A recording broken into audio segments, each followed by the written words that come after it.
Well, thank you, Ranking Member Klobuchar, and thank you, Senator Bozeman, for allowing us to have this. But if you could just spare me a moment here, I got to clear my throat a little bit.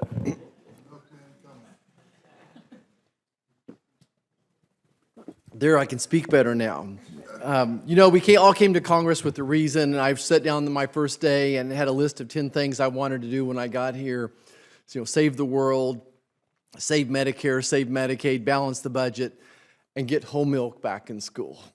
So this is a great day for us to have a hearing on this, and I do appreciate the members of the Ag Committee coming here and having this discussion as well. I think about whole milk growing up, where my grandparents delivered milk to us 2 or 3 times a week, and it was just part of our diet, part of a healthy diet, and how important whole milk is. You think about the MAHA movement, the Make America Healthy Again movement, it's about whole foods, and I think we could characterize whole milk as part of that MAHA movement as well. I think about the fat-soluble vitamins, which are so important, that we have to have some fat in our body to absorb vitamins A, D, E, and K. So maybe we'll just talk about, there's bad fats, there's good fats, and ask Dr. Studi a little bit about what are the good fats, what are the good things in whole milk that separate it from the 1% and the lesser fat parts of milk.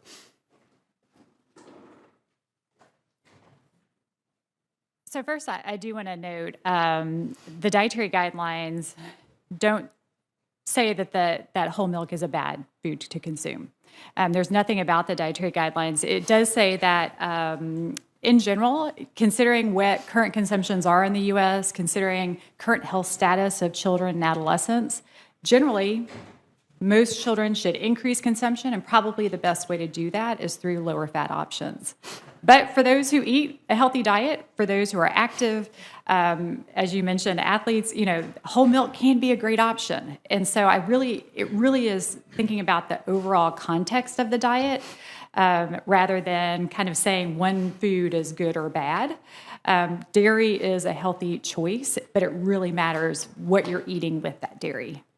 Well, I'm going to just talk a little bit more about healthy fats. And some of the good things about these healthy fats is it helps with hormone production. So think about adolescents going through puberty, those types of things. So there's good fats that help with that hormone production. And also I think there's good studies to show that healthy fats also decrease your appetite for later, that it has some satiety impact. Would you agree or expand on those thoughts? I am aware of that research. We haven't addressed it directly in the dietary guidelines, but it definitely, I'm aware of the research that you're referencing. So, yes.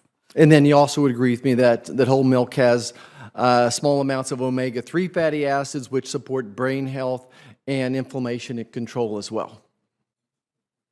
Yes, the dietary guidelines actually recommend for those 1 to 2 years of age that plain whole milk be the type of dairy that is consumed because of the importance of whole milk to supporting brain development.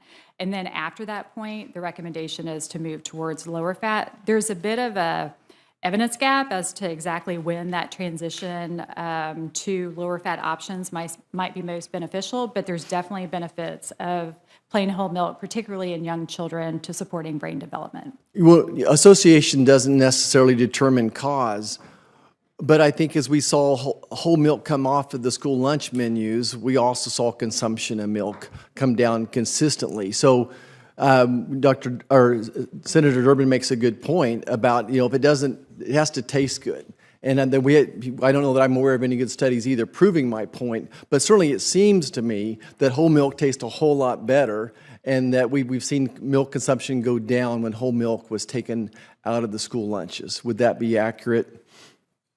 I don't have data for specifically school meals and what has happened since, for example, the 2010, 2012, when it moved towards just low-fat and fat-free. But we do see that, as you mentioned, at the national level.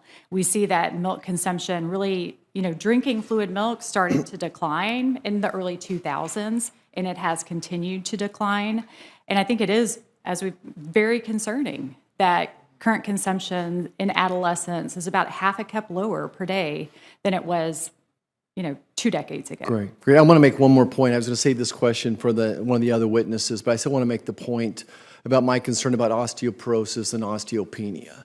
That bone mass density peaks around age 28. And what we're seeing now is a generation of people reaching that age that didn't drink milk, and their bone mass, bone density is down a standard deviation. Maybe it's more than that. So while today most women start developing osteopenia, and when you reach that peak bone mass at age 28, the rest of our life, that aging process starts. It's really hard to build bone mass beyond then. So we're going to have women develop osteopenia, osteoporosis a decade sooner, and we're going to see men suddenly also have osteopenia as well. And one thing I can't believe I forgot to do was to thank Senator Welch for his leadership on this bill, Senator Fetterman, Gillibrand, Slotkin, King, McCormick, Grassley, Hyde-Smith, Risch, Crapo, Ernst, and Collins for help supporting this as well. So Senator Welch, especially thank you for your leadership. Vermont, known as a great milk state. So we'll have to come back later to catch the thoughts on osteopenia and porosis. I'm way past my time. So thank you, Ranking Member. Thank you very much. Appreciate it.